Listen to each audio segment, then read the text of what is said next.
दोस्तों, अगर आपने इस वीडियो पर क्लिक किया है तो वीडियो को ज़रा सा भी स्किप मत करना। मैं आपको ऐसी हॉरर कहानी सुनाने वाला हूँ जिसको सुन के शायद आपके भी रोंगटे खड़े हो जाए। तो दोस्तों, ये कहानी एक छोटे से गांव की, और गांव ऐसा कि जहाँ पर रात के 8 बजे ऐसा लगता है कि जैसे 12 बज गए हो। पूरी तरह से सुनसान ये गाँव है, और इस गाँव के बीचों बीच एक पुराना सा हॉस्पिटल है जो कि पूरी तरह से खंडर हो चुका है।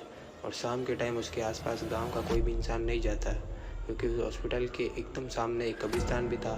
शायद इसीलिए भी वहाँ पर कोई आना जाना पसंद नहीं करता था। और सबसे ज़्यादा भयानक बात तो ये थी कि गांव के जो बूढ़े बुजुर्ग थे वो कहते थे कि जो हॉस्पिटल पर बुरी आत्माओं का वास है। हॉस्पिटल का नाम मैं नहीं लूँगा, गांव वालों के हिसाब से ये हॉस्पिटल लगभग 100 साल पुराना था। ये घटना जिसके साथ हुई है उसका नाम है राहुल। वो इसी गाँव का रहने वाला था। तो एक दिन वो अपने दादाजी के पास बैठा था, तो उसके दादाजी ने इसको कहानी बताई कि इस गांव में एक लड़की का ऑपरेशन हो रहा था, तभी उसकी मौत हो गई और उसकी आत्मा इस हॉस्पिटल में भटकती है। तभी कोई गांव वाला इसके आसपास नहीं जाता। लेकिन राहुल इन सब बातों में विश्वास नहीं करता था। तो एक दिन वो अपने दोस्तों के साथ घूम रहा था बाइक पर। दोस्तों का नाम था, एक का अंकित और एक दोस्त का नाम था राजू। इन लोगों ने प्लान बनाया कि बाइक लेकर चलते हैं और देख के आते हैं कि हॉस्पिटल के आसपास क्या माहौल है। और इन लोगों ने बताया कि कोई भी एक दूसरे के घर वालों को नहीं बताएगा कि हम वहाँ पे जा रहे हैं। तो ये जैसे ही निकले, रात की लगभग 12 बज चुकी थी। और जैसे ही आगे बढ़े, आगे जाते ही बाइक का बैलेंस एकदम से बिगड़ा और तीनों के तीनों रोड पे जाके गिर गए। फिर ये लोग जैसे ही खड़े होकर इन्होंने देखा कि बाइक का बैलेंस तो एकदम सही था, लेकिन हम गिरे कैसे। जैसे तैसे करके ये लोग वापस से रवाना हुए और थोड़ा ही आगे गए होंगे कि वापस से एकदम से बाइक का टायर पंचर हुआ और वापस से बैलेंस बिगड़ के ये इतनी बुरी तरह गिरे कि सबके हाथ पैरों में चोटें लगी।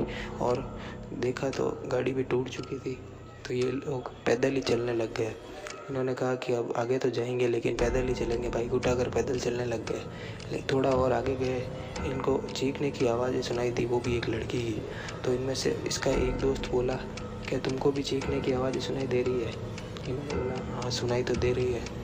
लेकिन इन लोगों ने इग्नोर किया और थोड़ा आगे गए। थोड़ा और आगे गए तो इनको पेड़ के नीचे एक औरत खड़ी दिखाई दी। औरत को देखते ही पूरी तरह घबरा गए, क्योंकि आपको पता है रात की 12 बजी थी और गांव का माहौल कैसा था, और ये जिस जगह पे जा रहे थे वो जगह भी ठीक नहीं थी। फिर भी ये लोग हिम्मत जुटाकर उस औरत के पास गए और उससे पूछा कि कौन हो आप। तो वो औरत बोली कि बेटा, यहाँ आगे ही मेरा गांव है और मेरे पास पैसे नहीं है तो मैं पैदल ही निकल पड़ी, मुझे आगे तक रास्ता बता दो। तो इन लोगों की तो एक बार सीटी पिटी गुल हो गई, लेकिन फिर उन्होंने सोचा कि चलो बता ही देते हैं। फिर वो लोग बाइक को लेकर आगे आगे चल रहे थे और वो औरत पीछे पीछे चल रही थी। और रास्ते में हुआ यूँ कि वो औरत इनसे सवाल पे सवाल किए जा रही थी कि तुम कौन हो, कहाँ से आए हो, ऐसे ऐसे। तो जैसे ही ये आगे गए, जैसे ही औरत का गांव आया, गांव आते ही अंकित बोला कि लो माँ जी, आपका गांव आ गया है। और जैसे ही पीछे मुड़ा, अंकित की हालत पूरी तरह ख़राब हो गई और पीछे देखा तो वो औरत थी ही नहीं।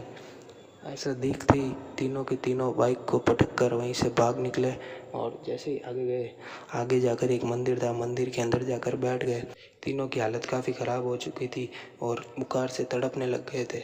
लेकिन अगर बिना बाइक घर जाते तो इनको जूते अलग से पड़ते, इसीलिए इन्होंने वहीं रुकने का बहाना दिया। और फिर तीनों की हालत इतनी ख़राब हो गई कि तीनों भूतों में विश्वास करने लग गए।